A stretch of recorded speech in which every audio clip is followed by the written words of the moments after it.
Did you know that Mississippi failed to amend the 13th Amendment until 2013? The 13th Amendment was the United States Amendment which officially banned slavery. However, to become a constitutional amendment, you need 3/4 of states to ratify the proposed amendment. After the Civil War, 5 states refused to ratify the 13th Amendment, and of those states was Mississippi. Later, the other 4 states would ratify the 13th Amendment. However, it took Mississippi until 1995 to readdress the issue. There, the state legislature voted to ratify the 13th Amendment. However, it technically didn't become official because the state didn't notify a U.S. archivist about the state's decision. Because of the movie Lincoln in 2013, local activists noticed the error and encouraged Mississippi to ratify the amendment. Luckily, this would be the final delay, and Mississippi would ratify the 13th Amendment on February 7th, 2013, 148 years after slavery was banned in the United States.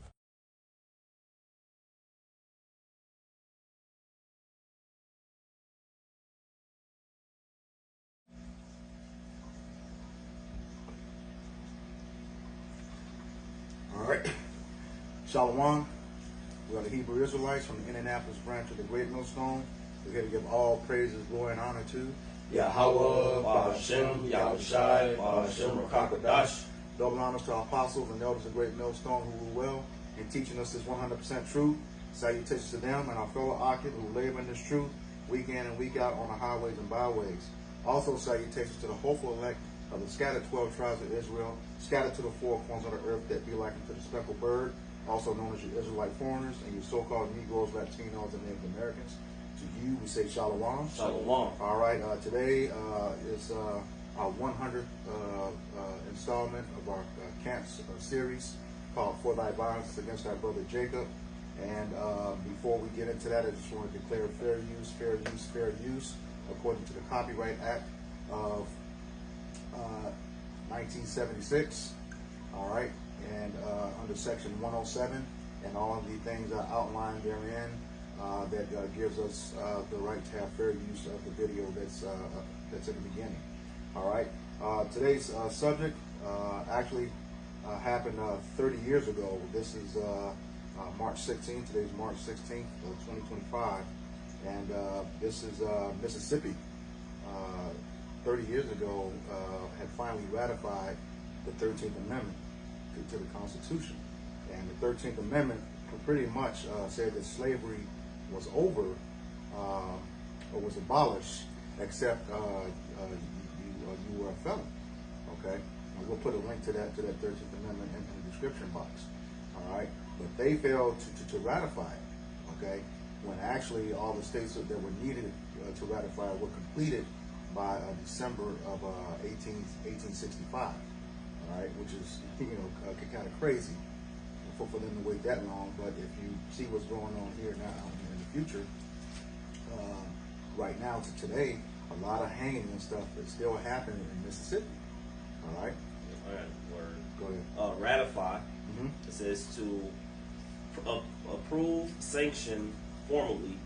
It says confirm. It says accredit, approve, authorize, confirm, finalize, sanction. Yeah. So, and see, and the thing is, they didn't want to do that because, of course, Mississippi and the South, and we know the South, which is a confederacy, wanted to continue having slavery.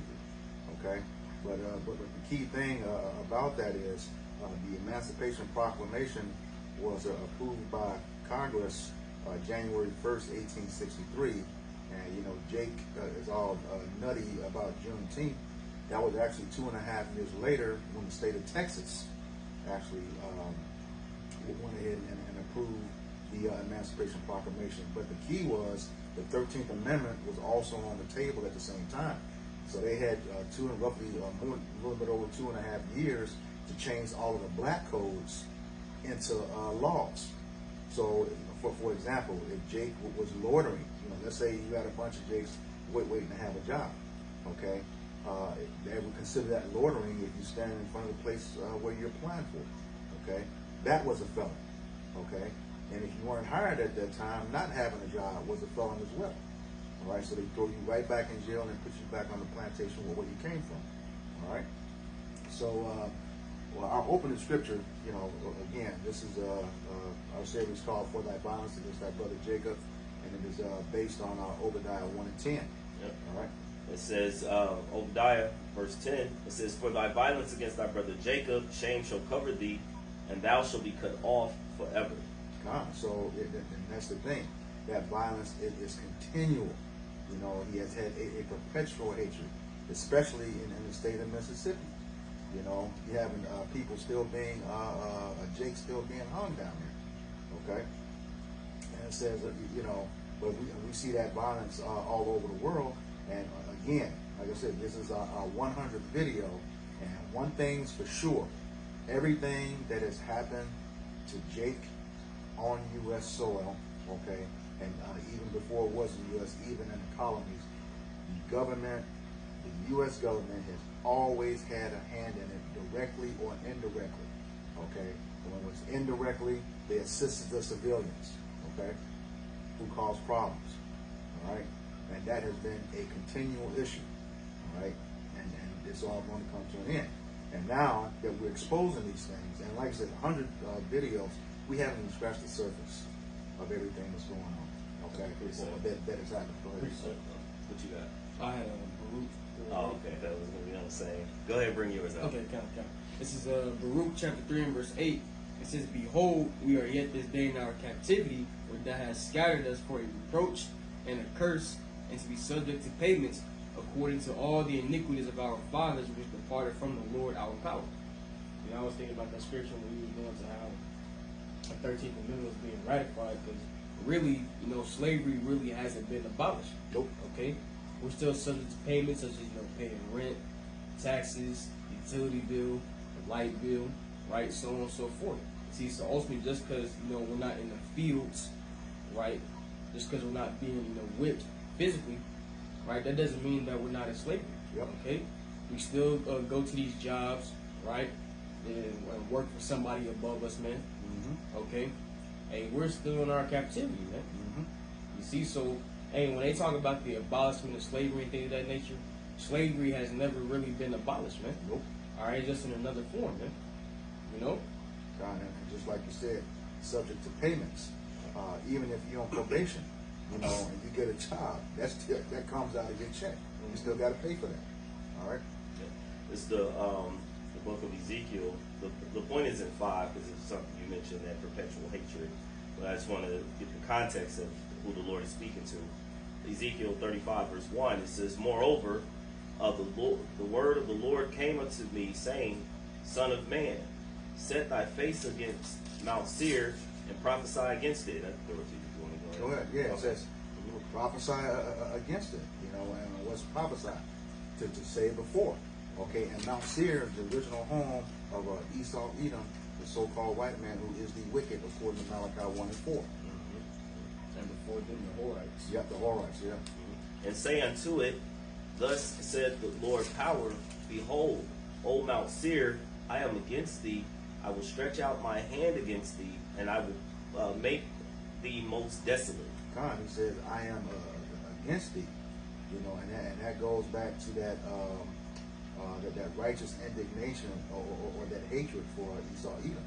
You know, because the scriptures say, Jacob I have loved, and Esau I have hated, according to Romans 9:13, which is quoted from Malachi 1, chapter 1, verse 2 and 3.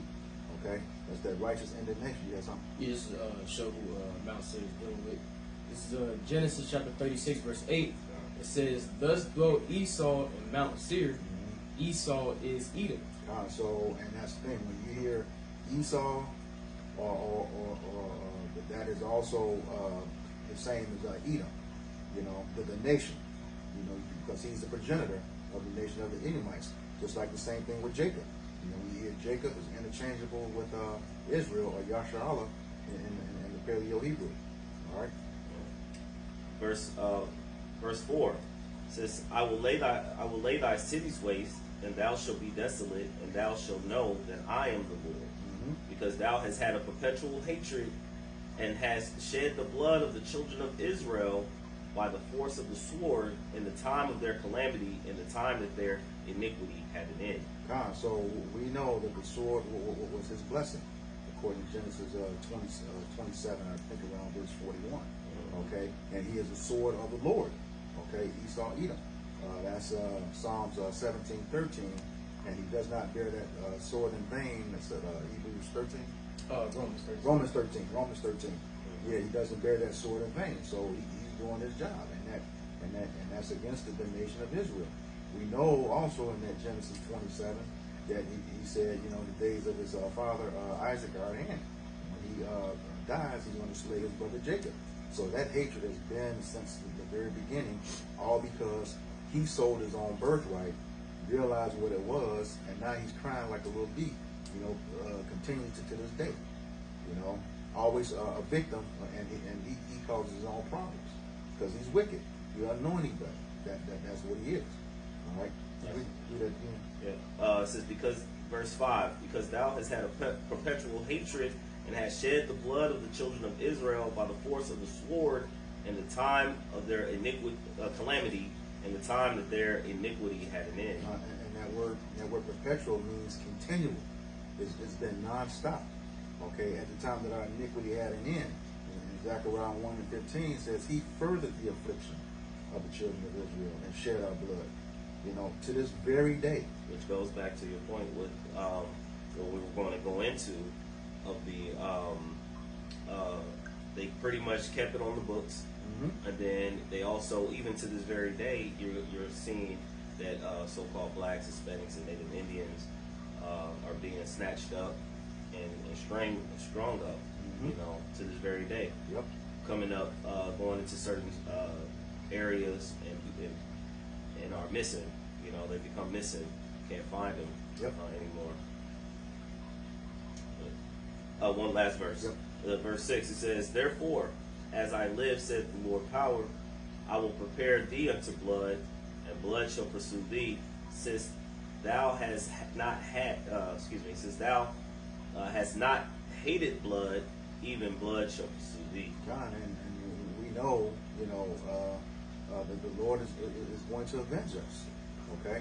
And then the only way that blood is going to pursue him, he tells us that. Somebody grab Numbers 35 and 33, and then Joel chapter 3, verses 19 through 21. I got the numbers. You want it now? Yep. This is the book of Numbers, chapter 35 and verse 33. It says, So ye shall not pollute the land wherein ye are, for blood it defileth the land, and the land cannot be cleansed of the blood that is shed therein, but by the blood of him that shed it. God, so just he's backing him up on that Ezekiel. You know, you haven't hated blood, so now it's going to pursue you. Okay, you're going to get double, twice as hard and twice as long as what you did to us in righteousness. Okay, so you have to shed your blood, as the scriptures tell us, a life for a life. Okay, you're going to have to pay for that. Okay. And like you said, he's going to avenge us. How is he going to avenge us? Okay, he's going to use us to do it. All right, and that's what that Joel chapter 3 is for. You said Joel 3 and what? Verses 19 through 21. The book of Joel, chapter 3, 19 says, Egypt shall be a desolation. That's the house of bondage, which is where we are right now in the spiritual sense. And Edom shall be a desolate wilderness. That's the nation of Edom and their lands. For the violence against the children of Judah, because they have shed innocent blood in their land. God, and when you go throughout the history, Judah being the southern kingdom of Israel, which is comprised of Judah, Levi, and Benjamin, who are respectively called the so-called Negroes, for Judah, Levi, so-called Haitians, and Benjamin, the so-called West Indians and Jamaicans. Okay, all of those part of that transatlantic slave trade that were brought from the west coast of Africa. All right. Yep. It says, "But Judah shall dwell forever, and Jerusalem from generation to generation." And Judah dwelling forever, and Jerusalem, that's the southern kingdom and the northern kingdom respectively, dwelling forever. That's us with those immortal bodies. Okay, coming into our power. Okay, and the kingdom being established. You know. Going to have that immortality. That's what that scripture is saying. Okay, and that's when we're gonna take care of Esau Edom. All right. After that, you're gonna have some stuff going on this side, because the scriptures say, Judah is a lion's whelp, who shall rouse him up? And you seeing Judah getting pissed right now at everything. All right. For I will cleanse their blood that I have not cleansed, for the Lord dwelleth in Zion. God, see, he said he will cleanse their blood. Okay, the blood that's been shed. You know, Gad, you know, the northern kingdom. Everyone that Esau Edom has put their hands on. All right, the nation of Israel. All right, both northern and southern kingdom. But, you know, the southern kingdom, you know, is going to be the head tribe, because the southern kingdom got it the worst. All right, and we see that, you know, we're talking about the 13th Amendment right now, but even in the Constitution, you got the 3/5 compromise. Judah's the only nation, okay, that is subject to that. You know, even though they treat everyone else the worst, you know, they're counting you as 3/5 of a person. All right. And to back up the point, you know, even the scriptures say that the scepter shall not depart from Judah. The scepter, it goes into the rulership. Yep. And ultimately, you know, Yahweh Shai, he's going to be the head of that. Right? Because when we do Hebrews 7:14, I believe it is, yep, it tells you that Yahweh Shai comes from the line of Judah. You see, and ultimately Yahweh Shai's kingdom is up next, right? Which by default makes it the kingdom of the Israelites, beginning with the elect. That was it. Okay. This article is taken from one of our notable resourceful websites called EJI, A History of Racial Injustice. And you saw the title of it at the beginning, but I'll read it again. It says, on this day, March 16th, 1995, it says, after failing to ratify the 13th Amendment for 130 years, Mississippi finally ratifies it. Goes on, says, after failing for 130 years to ratify the 13th Amendment, which abolished slavery except as punishment for a crime, the state of Mississippi finally ratified the 13th Amendment on March 16th, 1995. Okay. Soon after the Confederacy's defeat in the Civil War, the 13th Amendment was designed to abolish slavery nationwide. The text of the amendment reads, neither slavery nor involuntary servitude, except as punishment for a crime whereof the party shall have been duly convicted, shall exist within the United States or any place subject to their jurisdiction. Okay. Goes on, says, after Congress passed the 13th Amendment, January 31st, 1865, 3/4 of the states, 27 of 36, needed to ratify it before it could become part of the Constitution. Mississippi's economy was built on slavery, and the state had the largest enslaved population in the country at the start of the Civil War, which explains a lot of the stuff that's going on today. All right? It says, on December 5th, 1865, the state legislature voted against ratification, becoming one of several southern states that refused to endorse the 13th Amendment. Ultimately, the amendment received enough votes from other states so that it was ratified the following day, despite Mississippi's opposition to the end of enslavement. It says almost 130 years, in 1994, a clerk in the Texas legislature named Gregory Watson discovered that Mississippi still had not ratified the 13th Amendment. He notified each of the black members of the Mississippi legislature and sent them a draft of a resolution that Mississippi could adopt in order to rectify the situation.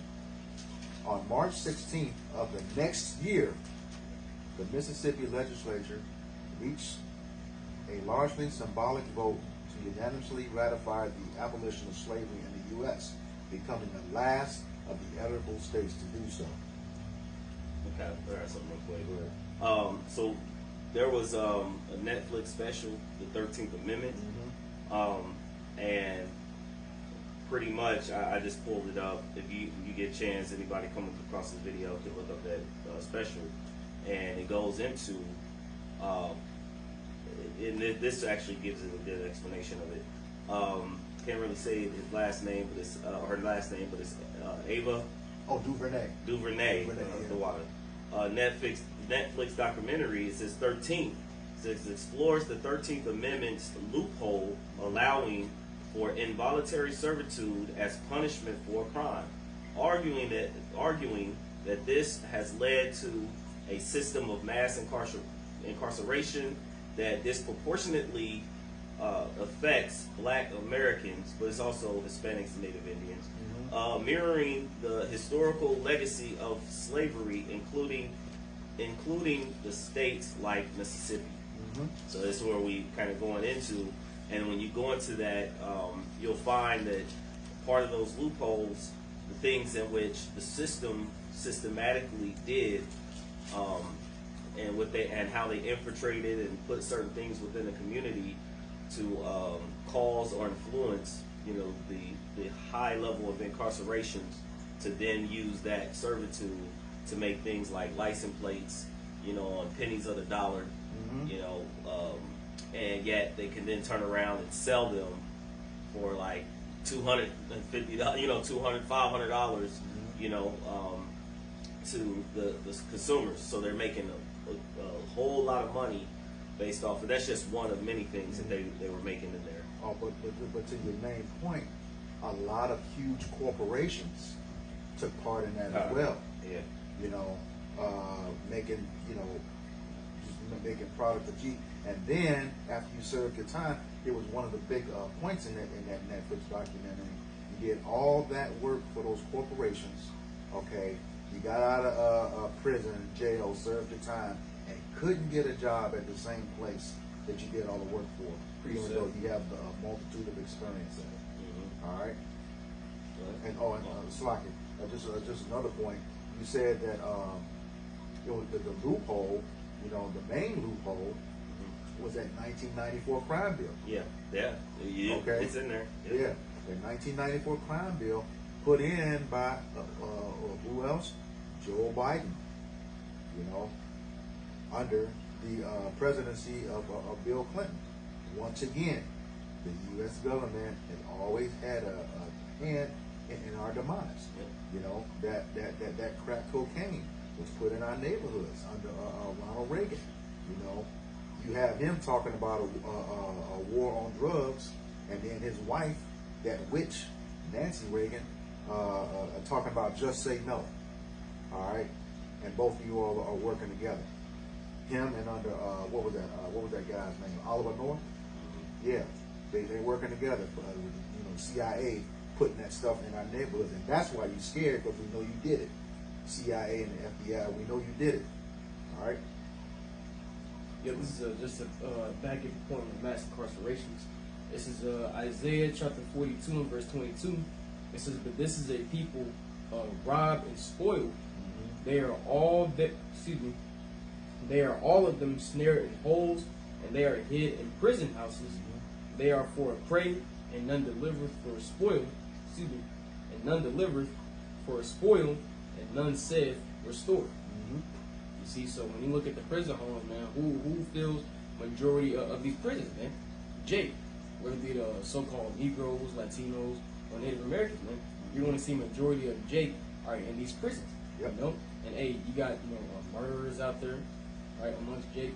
But hey, even Esau will throw the book at you for some of the smallest reasons. Hey, Esau will throw the book at you under false allegations. You see, but ultimately these are part of the curses, right, due to our transgressions against Yahweh Bashim Yahushua. And it says, if I make a quick point go ahead. to what you just said, like for example, you had a crack rock compared to a powder. Those who had the crack rock would get an exorbitant amount of time, which was mainly pushed in the so-called blacks, Hispanics, and Native American communities. Whereas those who were snorting the powders, which was more considered, as far as like high-end, sophisticated drug, those type of names being placed on so-called white areas, and so that was the thing. It was like a slap on the wrist if they were caught with that.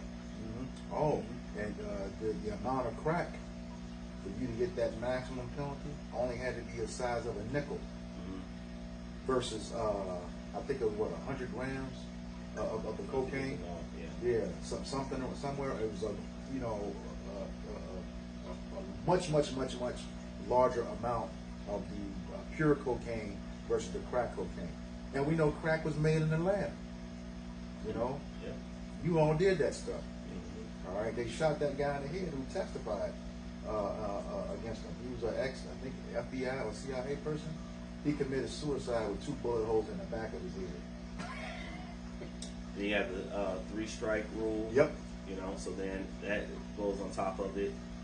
You didn't have these hard crimes. You done did these different violence. You know, then you turn around, you steal a candy bar, and you're in for life. Yeah. You know. Yeah, and then whatever strikes you had before that law was passed counted towards that law. Right. Yep. Yeah, you finish up. Yep. It says they are for a prey and none delivered. Right. Because at the end of the day, man, hey, these heathens, man, they see our affliction, like our plight, and ultimately they like to benefit off of it. You know, hey, you got these like for an example, right? You know, hey, our women, a lot of our women, especially the Judite women, all right, they losing hair. You see Moab and the little beauty supply shops selling wigs and hair products and things of that nature, right? That's them making money off the affliction of our people, man. Our people being a prey, right? And then you got these, these credit cards and things of that nature, which a lot of people tend to make a mistake of thinking that credit cards is just free money when it's really not, because eventually you have to pay those things back. You see, and these nations, man, they know Jake is going through it financially. You know, so they have these other things, right, set in place, right, to keep Jake in perpetual debt, man. You know, those are just some examples of us being a prey to the other nations. Well, then again, keep furthering the points, because with the very last point you just made, then they talk about financial literacy, but you go through high school, college, and unless you had parents, which that's a whole nother can of worms, you want to say, that was actually been brought up a certain way to teach you those things. So again, it's always keeping us further and further back. So it's like you got to be taught financial literacy, or how to how you say it, I'll say it, wrong term, but level out your bills, itemize. You don't forget the term right now, it escaped me. But there was another point that you made, another point you made on the hair. Just did, recently there's information coming out. So on top of that, taking advantage of the women and they're buying all this hair and all of this, there's actually some things that came out that there's been, it's been said that they're like 100%, that they're finding that 100% of the products that they've tested have carcinogens within it. So then on top of that, they're adding this hair, people are adding this hair to try to beautify themselves, but then not knowing that, by sweating and all this other stuff, that it actually is bleeding these different types of chemicals within the brain. Yeah. And so we say all of this, and it's like we're crazy, but yet these are things in which Esau Edom is allowed to happen. The fool's defiled, the heirs defiled, everything under the current rulership. Yep. Hey, another example was how Esau Edom, the so-called white man, destroyed the nuclear family.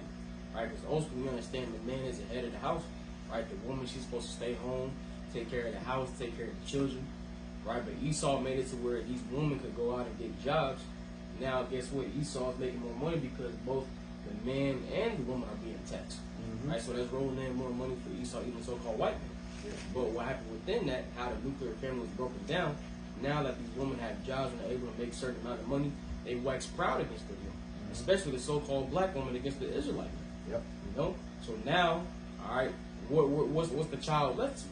All right, the child doesn't have anybody at home to nurture him and raise him and take care of him. So now they're left to these school systems, which these school systems, they teach bullshit, man. That's the Rockefeller system. He took that over in 1902. The education system. Okay, and then just like you said, to that point, you take the man out of the house. We are commanded as the men of the nation of Israel, according to Deuteronomy chapter 4, that you're supposed to teach your sons and your sons' sons. Okay, 1 Corinthians 14. If a woman learned anything, she learned from her husband who was at home. So we're supposed to be teaching both of them. With him out of the house, and we have that curse. I think it's Jeremiah 31 and 22.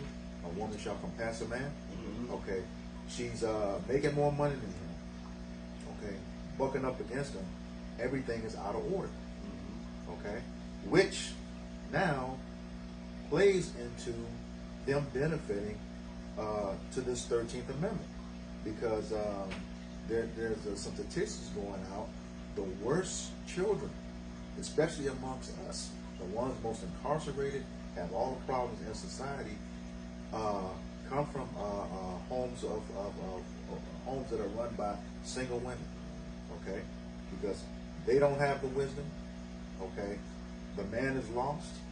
You know, the elect man knows what to do.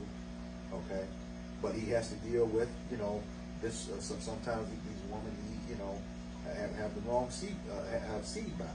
You know, the wrong woman. He's had seed by. Okay, so he has to deal with that. And you come into the knowledge, and you realize all the things in which you've done, incorrectly, and then you try to go back and fix those things. But it's only by the Spirit of Yahweh Shemel Shah. I had something real quick. That which is then is now. Because what the scripture I'm about to bring out, of course, happened. We had the siege of Babylon, and we had other points of captivity. But this also plays today. This is the book of Deuteronomy, chapter 28, verses 54. It says, "So that the man that is tender among you and very delicate, his eyes shall be evil toward his brother, and toward the wife of his bosom, and toward the remnant of his children, which he shall leave." So again, there's a lot of times, they always were saying that the man just left the home, but as you're reading through history and different things, a lot of them probably went out to work, and with the mass of lynchings and things that were happening, never made it back home. Yep. But in any case, because of the stress and the anguish and the continual oppression, lifting up the woman higher and giving them more liberties and access to things. And then, because again, when you look up, we mentioned this before previously, the man in the house rule. When you go into the details of it, one of the biggest things was they purposely blocked the so-called black man from actually getting jobs to be able to sustain his household. Okay, and now couple that with the drug epidemic, and then now they're out, they're looking for a way to provide money, and they're selling drugs. They can't be in the home, so that's another thing that now he's incarcerated. Woman now is left to herself to try to figure things out, and that sometimes go into being on drugs, maybe selling themselves or whatever they have to do, but then ultimately they end up relying heavily on the system. But their eyes would be evil toward the brother, toward the wife of his bosom, and toward the remnant of his children, which he shall leave. Verse 55. So that he will not give. Actually, I wanted to jump down. This is verse 56. It says, "The tender and delicate woman among you, which would not venture to set the sole of her foot upon the ground for delicateness and tenderness." You look at our women now and think about the things that they're talking about, like they're real hardened. They've been put in that spirit of that alpha. They always talk about alpha female and no such thing, but this authoritative spirit, which is throwing things off with no accountability. Right, and it says, and so that tender and delicateness has changed. Her eyes shall be evil toward her husband, toward the husband of her bosom, and toward her son, and toward her daughters. Okay, so, and then of course we used to hear, and again, me coming up, and we seen movies and certain things where if the man did leave the home, or there was a situation, the woman would look at the children. They look just like the father. They would, get real harsh with their children, because they look just like the father, or have attributes or certain ways and mannerisms of the father, which would completely tear things down. And just to end with this last one, this is the book of Proverbs chapter 6. If you read 16 on down, there's 7 abominations, which are all attributes we contributed or are contributed to Esau, Edom, the so-called white man. But the last part I want to get is verse 19. It says, "A false witness that speaketh lies," all right, because if you look in today's time, it's starting to show that they said the ones that typically be more involved with their children and in their family and marriages be the so-called black man. Yep. The so-called Jake, as a whole, so-called blacks, Hispanics, and Native Indian man. It says, so that's a false witness, or are you speaking lies against the nation? It says, and he that soweth discord among brethren, causing that divide amongst the nation. And there's a terminology that they call divide and conquer. Yep. Okay. All right. And you actually see that's coming upon them now. Oh, yeah, kind of. That curse is coming upon them. Yep. So it says, he that rolleth a stone, the stone shall fall upon him. Oh. You know, all the, Yeah. if you want to grab Yeah. a couple on that, because Actually, that was a perfect segue into what we're going into, because all the things, the devices in which he planned, like with the drugs. Now you see that opioid, they're having it for several years now. It transitioned, and they're having like the opioid epidemic, you know, within their community. You got it? Yeah, Go ahead. I'm gonna start at verse 25 to back up what you were saying. This is the book of Proverbs, chapter 26, beginning at verse 25. It says, "When he speaketh fair, believe him not, for there are 7 abominations in his heart," which is back on what we were talking about, Proverbs 6. Okay, it says, verse 26, "Whose hatred is covered by deceit, his wickedness shall be showed before the whole congregation." And you're seeing that right now. Okay, and it says, verse 27, to the point, "Whoso diggeth a pit shall fall therein, and he that rolleth a stone, it shall return upon him." And we're seeing that right now. Those curses are being lifted off of Jacob and going on to Esau even. All right. And the other nations, you're starting And to the see other that a nations. lot of them starting to deal with some things, but mainly, you know, the greater effect is going to start to see more and more job losses and all of those things. They're being affected greatly. Go ahead. Yeah, it was just that last part in Isaiah 42 and 22, where it says, "And none delivereth for a spoil, and none saith restored." And that's why the scripture in Jeremiah 15 says, "Who shall bemoan thee, O Jerusalem?" You see, these nations, they see what predicament they're in our position, but none of them are lifting a finger to help us. You see, so that's why when the roles are reversed, right? And beginning with Esau, even so-called white man, the other heathen nations, they go into captivity. Hey, no one's going to relieve them of their plight, man. Nope. Okay? Hey, we're going to deal with them as harshly as they dealt with us. But in righteousness, because we know some of the wicked, vile things that Esau, even the so-called white man, did in slavery, all right, with the nation of Israel. All right, and we go into it all the time. All right, we're not going to be doing no bug breaking. Okay?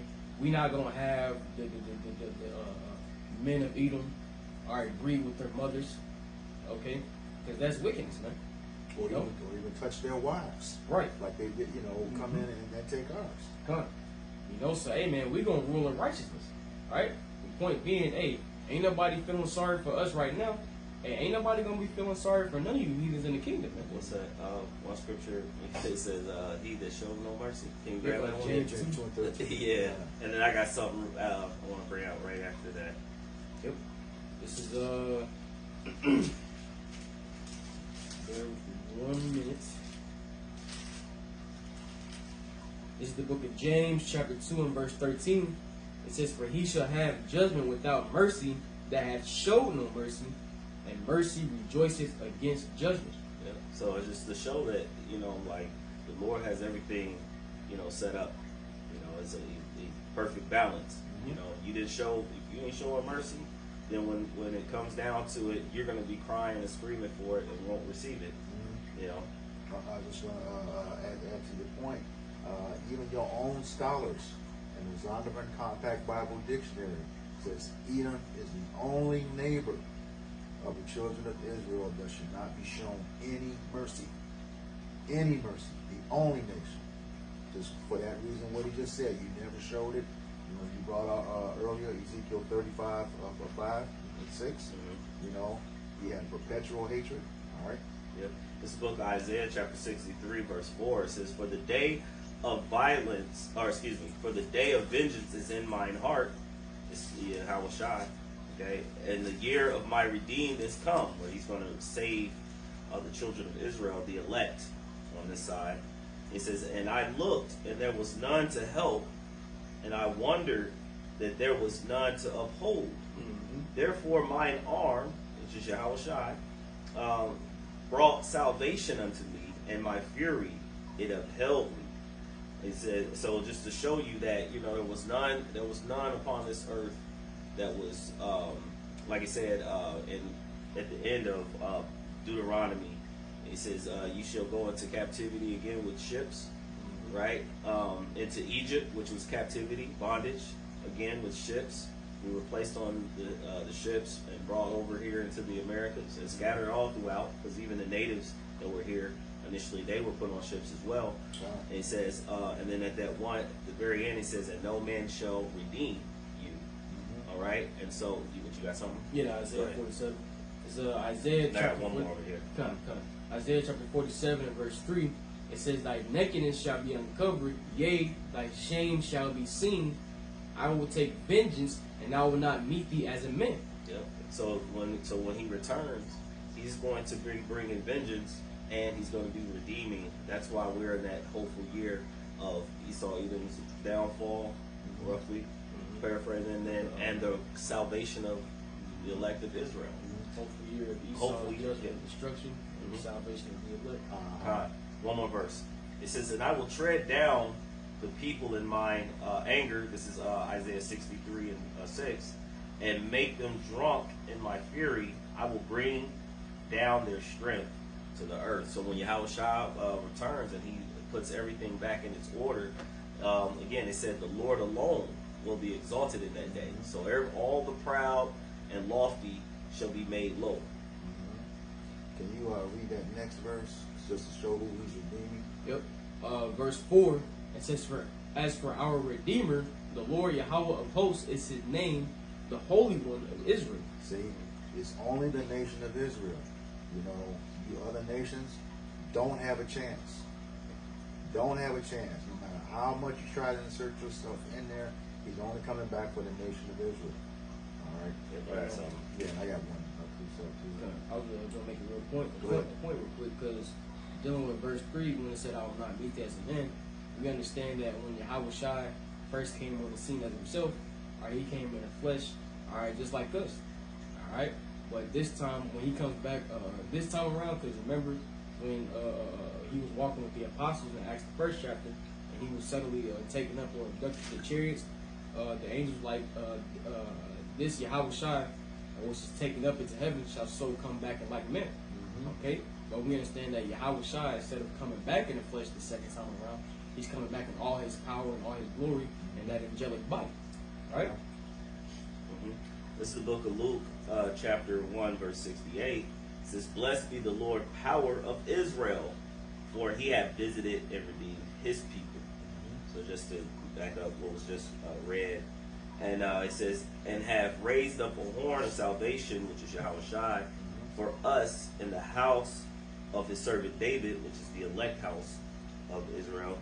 It says, "As he spake by the mouth of his holy prophets, which have been since the world began." And then, of course, we're in that same stead. That which was then is now. You know, the prophets, the spirit of the prophets are subject unto the prophets. And so we're speaking of a return of Yahushua briefly, and what he's going to do. He's going to set Israel back in their righteous place, and then there's going to be a point where, you know, there's going to be peace, and we'll be able to rest, you know, and not have to worry about the oppression ever again. God, You know, just to bring it back around, saving us from unrighteous decrees like this tongue twisted 13th Amendment. Okay, that's what they've been doing. You got something? Yeah, because I was actually grabbing something earlier in that Isaiah 47 when we were dealing with Esau and not showing any mercy. Is Isaiah, and ultimately, like we were going through those unrighteous decrees, that is an example of Esau, even the so-called white man, not showing any mercy, right? Constantly clamping down on Jake and ensuring that Jake is in the lowest state, right? Oh, and if I may add right quick, having laws that differ from state to state.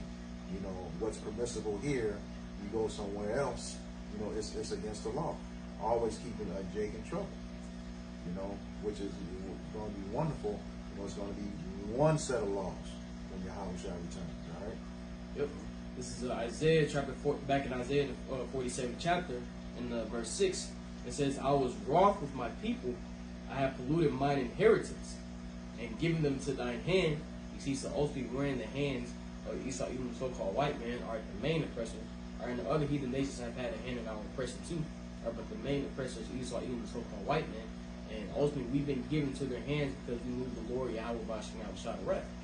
Right? When we read Luke, the 4th chapter, around the 6th verse, it tells us that what we were not sold to the nations for our destruction, right? But because we moved the Lord Yahweh Bashing out shot wrath by provoking the Lord by sacrificing unto other gods, man. You know? It says, thou didst show them no mercy, upon the ancient hast thou very heavily laid thy yoke. You know, and yoke is representative of oppression, bondage. See, so from the old of our nation, all the way on down to the youngest. All right, Esau, even so-called white man, has shown no mercy, because even dealing with the youngest, what did y'all do, man? Y'all fed our babies to the alligators, right? And what they dug holes when it came to our pregnant women, and buried them. Excuse me. Put the stomach in like a little hole, and when they were flipping the woman, you know. So it hurt the slave. Yep. Or the slave baby that was soon to be born. Yeah. Yep. Because hey, y'all just making slaves out of our people, man. So when it comes to our nation, the nation of Israel, you have had no regard, right, and no kind of mercy. So therefore, you ain't getting no mercy, man. You know. Since you say that, like he said before, you know, this stuff has happened before in time when we were exiting Egypt. Okay, who came up behind us? Amalek. Okay, the feeble and the young. Yeah, hit the taking out the feeble and the young, and Amalek. You know, contrary to what Benjamin Netanyahu said, Amalek is them. Okay, who were your Khazarians after that in history. Okay, Amalek is a so-called people called the Jewish or the 1948ers that are occupying the state of Israel right now. Okay. And remember, Israel is a people before it's a place. And there's no 12 tribes of Jewish. It's the 12 tribes of Israel. You know, you're saying that, where are the other 11 tribes? Okay, since you're a people of the land. All right, you know, that's a lot. Yeah, this is what I got right here. Getting back to this whole thing about slavery and what you try to keep us in. Now it's your turn, according to Deuteronomy 30 and 7. Somebody will hold Jeremiah 30 and 16 too. This is the book of Revelation, chapter 13, beginning of verse 9. It says, if any man have an ear, let him hear. Any man with understanding, let him understand.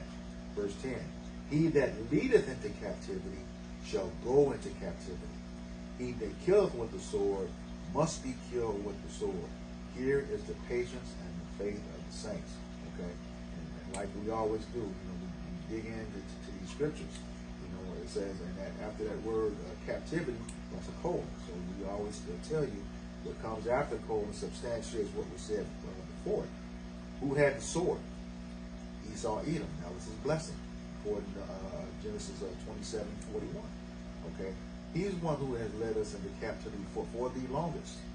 Okay, and even when we weren't under his captivity, he gave us hell. We just talked about coming out of Egypt. Amalek, the head tribe of Edom. Okay, the first of the nations, according to Numbers 24 and 20.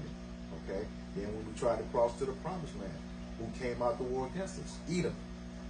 Okay, the rest of the nation, the Babylonian captivity, they helped burn down our temple. Yep. Okay, and the Assyrian, what was that in the book of Judah? They told them how to cut off our water supply and mess with our food. Okay, and then back in what was it? Darius in the Medo-Persian captivity. Okay, we wouldn't let them build with us. So what they do? They put in methods of keeping us from rebuilding the second temple.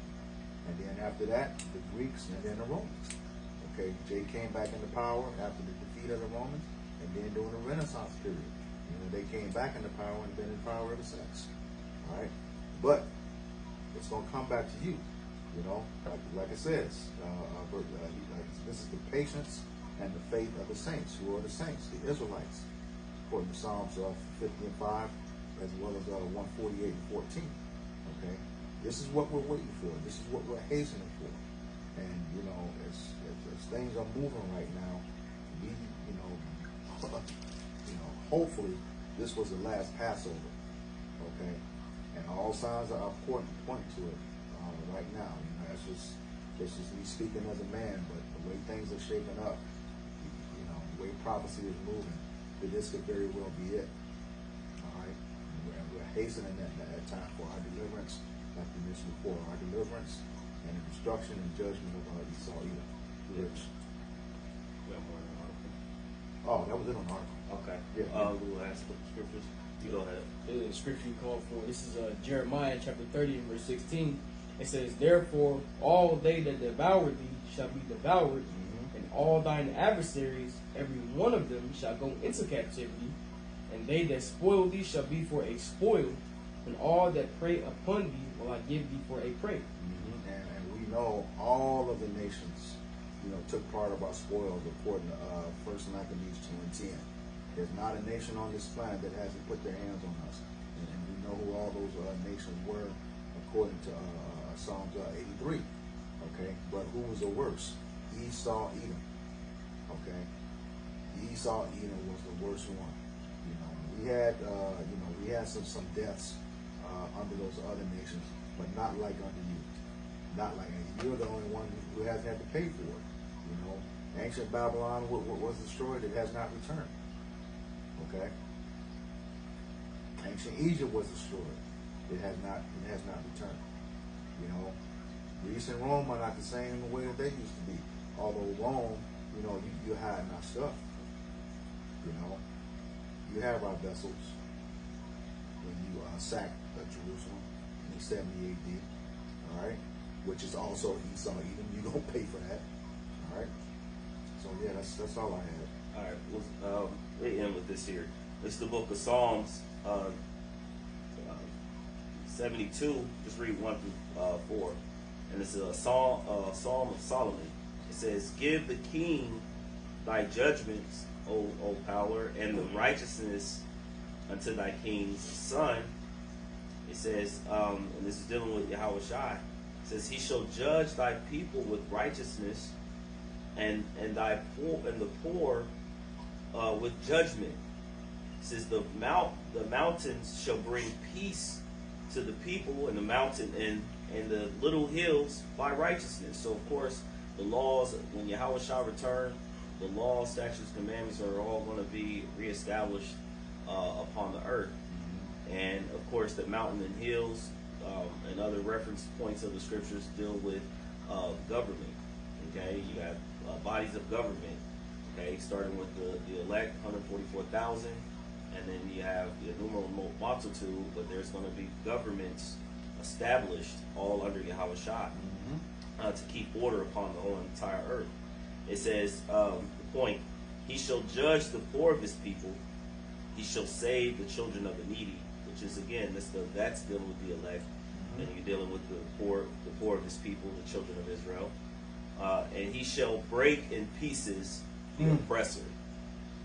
So, in the end, he's going to gather those of his chosen, and he's going to put an end to the oppressor, and all the things in which they've done is going to come to naught. Yeah. Okay. Like you say, he's going to break in pieces the oppressor. I think it's somewhere else it said they're going to break like a potsherd. You want to get it real quick? We'll end on that. Yeah, you got that, go ahead and grab it. But if you take a clay pot, the old school clay, and just smash it on the ground, see what happened to it? It break up in pieces and scatters everywhere.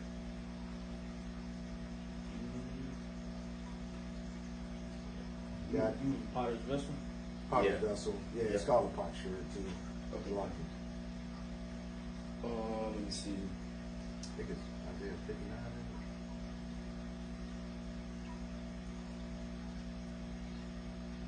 Potsherd.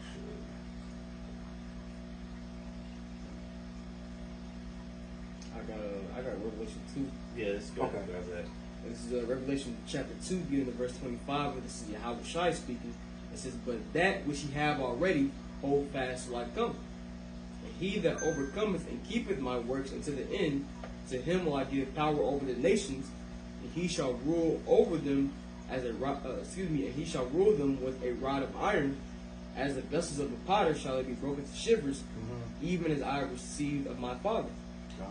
So that's just to show you that, you know, when Yahweh Shai returns, he's going to give those in which he has chosen, the elect, rulership. You know, like it says, it's going to be a kingdom of priests. All right? And all those of those other nations that don't look to serve Yahweh Shai is going to be destroyed. Oh, yeah, that's Isaiah 60 and 12. Grab that right quick. This book of Isaiah 60 and 12. All right, it says, "For the nation and kingdom that will not serve thee shall perish. Yea, those nations will be utterly wasted." And we know, according to Obadiah 1 and 18, you know, that is the fate of Esau Edom. Okay, because he is the wicked. You know, he is not upright. You know, like I said, let favor be showed to the wicked. He will not learn righteousness. Okay, so we're gonna have something to judge every single day around the clock. All right. Yep. So with that, we hope this lesson was edifying, exhorting, uplifting of some sort to the elect body of true believers.